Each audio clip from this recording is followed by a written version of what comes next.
Hello, New Life. We are walking through the devotions on 1 Peter, and we have, I don't know, like every passage becomes my favorite passage as we go through it.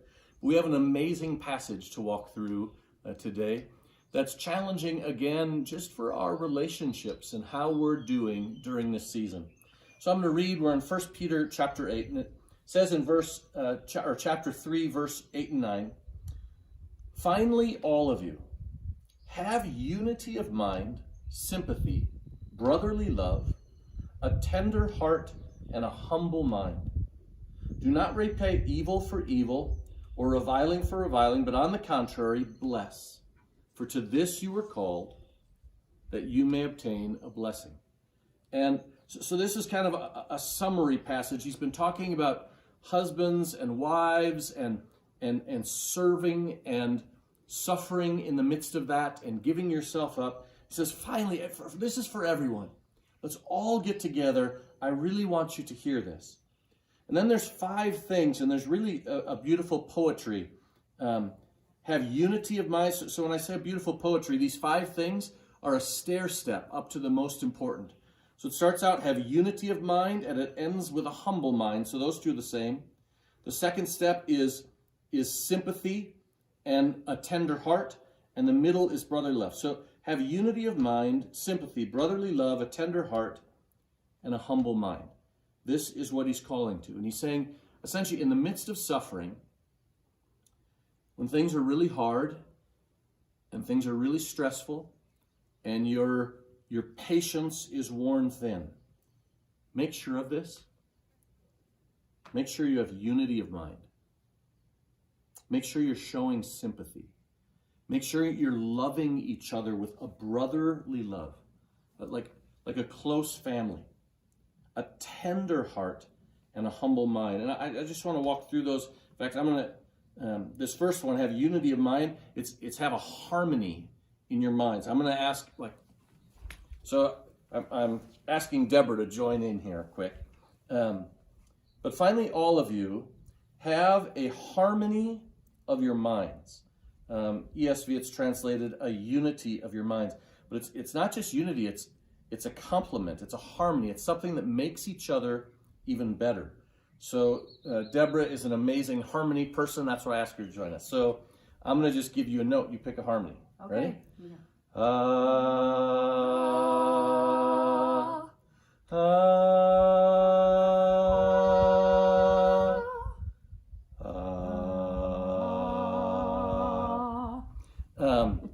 In seriousness, I'm going to sing, we'll just do a verse of Amazing Grace. And so sing with me at the beginning and then sing harmony on the second half. Got it. Amazing grace, how sweet the sound that saved a wretch like me.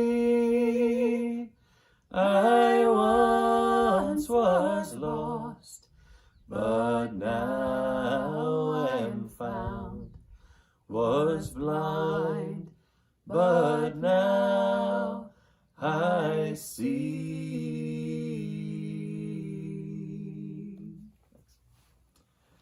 Harmony is a beautiful thing. He's saying, listen, past all of this, I'm talking to all of you in suffering. Husbands, wives, servants in every circumstance. Make sure that you don't lose harmony.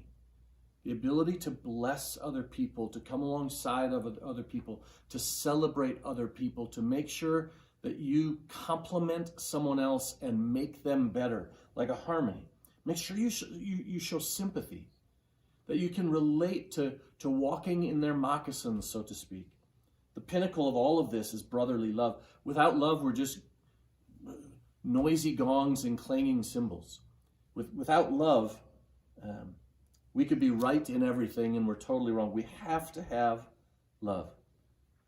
Have a tender heart, not a bitter heart. And then the capstone at the end with harmony is have humility, a humble mind. I'll just share as we keep going.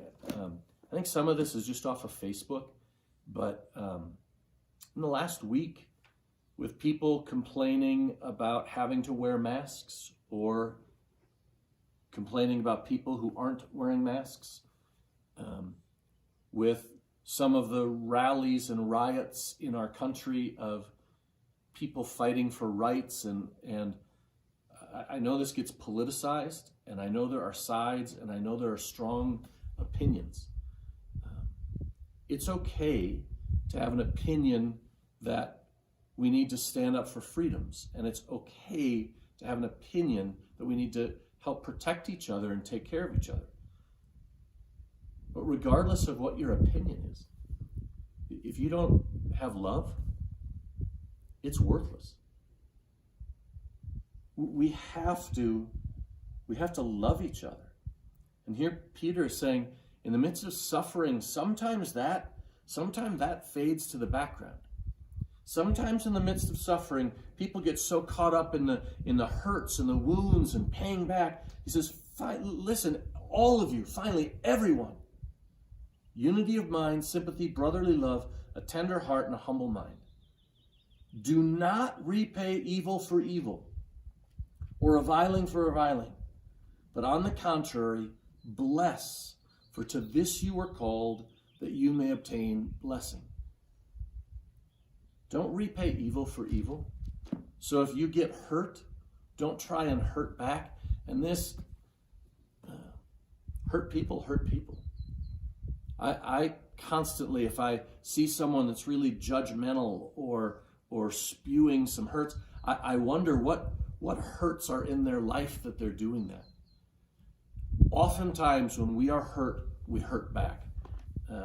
During this season, we've had more evenings at home, and so we've been playing games and hanging out and reading. We've also watched more movies, and because it's Grace and Deborah are the only ones home with me, I am alone in my movie choices. And they pick on me. I'll say, hey, anyone want to look for a movie?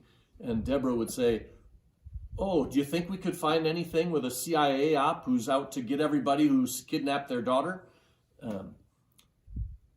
There's an awful lot built on revenge. This passage actually ought to take us back to the Sermon on the Mount, that if someone takes our cloak and our outer garments, then give them our shirt as well. If someone strikes us on the cheek, turn to him the other also. We are not to retaliate.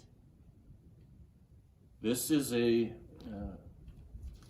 challenging verse that says, in the midst of suffering, you and I are called to love.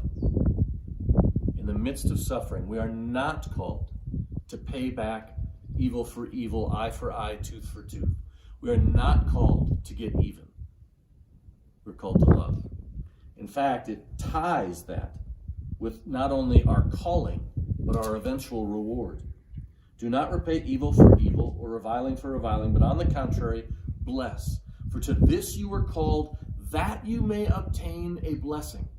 Now, that's not saying that we earn our eventual blessing, our salvation, by being a blessing. But it is saying those who earn the eventual salvation, they're people who bless now. People who have Christ in them, this is what they do. They don't repay evil for evil. They bless others. In fact, they bless their enemy. They bless those who hurt them. Then he quotes a few verses from Psalm 34. The point of all of them is that in the midst of this day that's a little bit surreal, when our patience might be a little thin, don't look across a line at people who are on the other side and have bitterness. Love.